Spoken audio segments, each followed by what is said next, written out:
Yesterday evening, Fox News decided to go ahead and drop the veil of being an actual media network and went into full-blown conspiracy, Alex Jones-styles InfoWars network.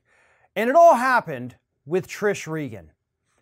Here is what happened at the beginning of Trish Regan's program last night on Fox News. The chorus of hate being leveled at the president is nearing a crescendo as Democrats blame him and only him for a virus that originated halfway around the world.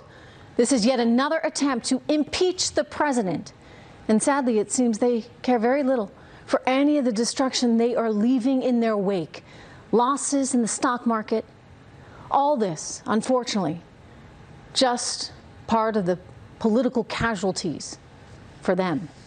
You know, this is a time to be united, not to be pointing fingers, not to be encouraging hate, and yet what do we see? We see the absolute opposite from the left tonight.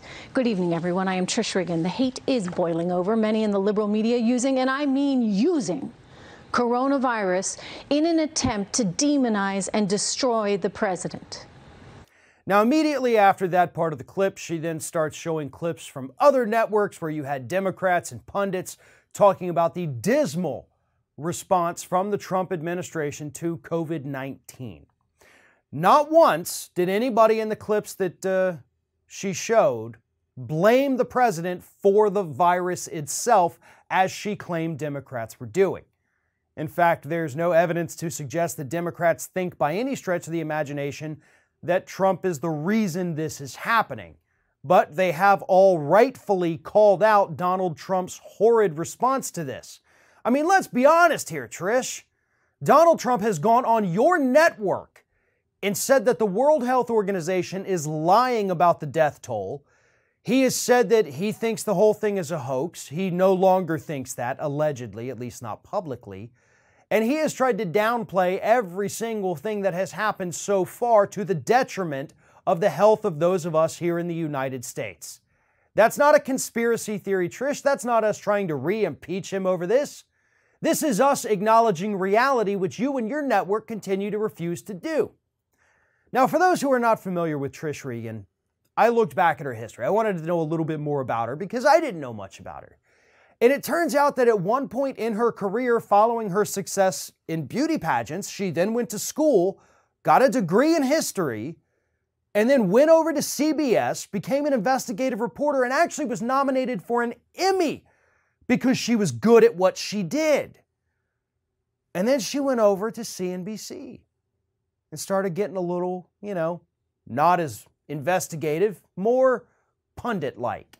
And then she moved from CNBC over to Fox News and went full-blown conspiracy theorist. Again, this is a woman who less than 20 years ago almost won an Emmy because she was so good at being a journalist. And folks, that's what Fox News does to you. Not just poisoning the viewers who watch it, but poisoning the actual people who come onto that network. Trish Regan could have had a very strong career as an investigative journalist. But she chose money over the truth, and what we saw last night is the culmination of years of indoctrination at Fox News, and that was her shedding any little bit she may have had left of true investigative journalism instincts. That's gone. Trish Regan is just another pro-Trump right-wing propagandist working at Fox News, and the saddest thing is, she didn't have to be.